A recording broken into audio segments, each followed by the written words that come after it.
Ito na yung tutorial ng suggested motivation natin na reveal the letters one by one. So ito yung isa-isang letter na lalabas, depende sa kung anong letter yung sinabi ni student. Una muna, dapat nakaprepare na muna yung slide natin, tapos yung mga pictures na gagamitin. Meron tayong 4 na pictures dyan na nakalagay.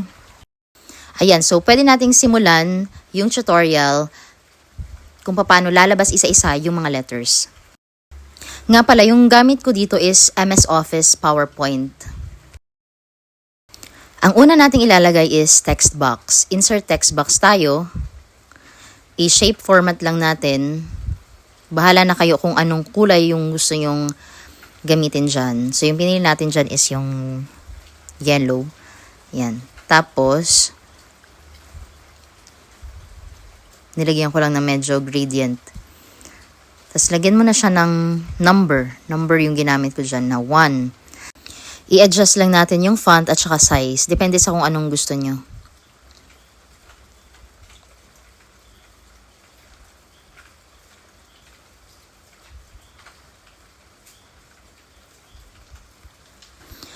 Tapos yan, kinopy-paste ko lang yung ginawa kong isang text box hanggang sa kung ilang letter yung word na ilalagay mo dyan. So yung sample ko, isa siyang 4-letter word. Kaya 4 lang din na text box yung nilagay ko dyan. So kapag ganyan, unahin na muna natin silang lagyan ng animation lahat. So i-control A mo sila, tas maglagay na tayo ng animation.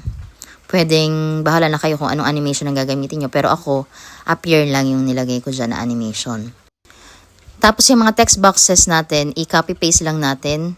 Lagyan lang natin sa taas kasi yun yung paglalagyan natin ng letter. Baguhin lang natin yung kulay niya. Gawin lang natin siyang white. Yan. Tapos, ilagay nyo na kung ano yung word na gusto nyong ma-reveal mamaya. Sa example natin, yung word na hinahanap natin is time. Tapos, yung mga text box natin na may numbers, palitan natin siya ng 1, 2, 3, 4. Yan, para madali natin siyang ma-identify. Nga pala, kailangan naka-open yung animation pane pag ginagawa natin to. Parehas yan. Kunyari, yung 1, anong text box siya? Sa animation pane, makikita natin na text box 2, 1, text box 3, 2, text box 4, 3, text box 5, 4. Mahalaga na ma-identify natin anong pangalan ng text box na yan sa animation pane pag ginawa na natin yung animation. So, simulan natin sa letter T. Yung text box T is yung text box 6T. So, right-click natin, i-click natin yung start on click. Tapos, i-right-click ulit natin, pindutin natin yung timing. Sa timing, on click, triggers, i-click natin yung start effect on click of. So, dito natin ilalagay kung anong text box yung pipindutin natin kapag gusto nating ma-reveal yung letter T. So, in this case, yung T, sabi natin, text box 2, 1 siya. So, balikan natin siya. Timing ulit. Tapos, sa triggers, hanapin yung text box 2, 1. Yan. I-click mo yung OK. Okay, so, gayahin lang natin yung process sa iba pang mga natitirang letters. So, itong 2, 3, 2 ang pangalan niya. So, itong I, i-timing natin ulit. Timing.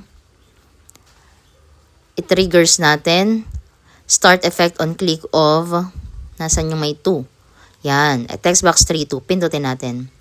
Yung M naman, yung trigger natin is 3. Dapat. So, i-timing natin siya na kapag pinindot natin yung 3, M yung lalabas. I-right click natin. Tapos timing. Triggers.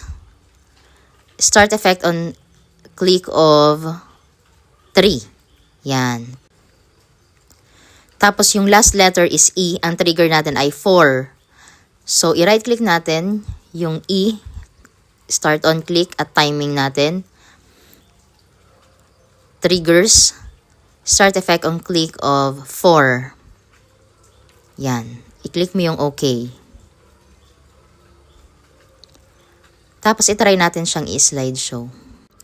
So yan, unang lalabas yung pictures pati yung mga numbers. Kunyari, ang sabi ni student ay letter E. So i-click natin yung number 4. Kaya lalabas yung letter E na answer. Kunyari, ang sinabi naman ng another student ay I. So yung 2 yung i-click natin para lang babas yung letter I. Tapos sabi naman ni other student ay letter M. Yung 3 yung i-click natin para lumabas yung letter M. At sinabi naman yung another student is letter T. Yung 1 yung i-click natin para lumabas yung T. So, depende sa kung anong letter yung unang sasabihin ni student.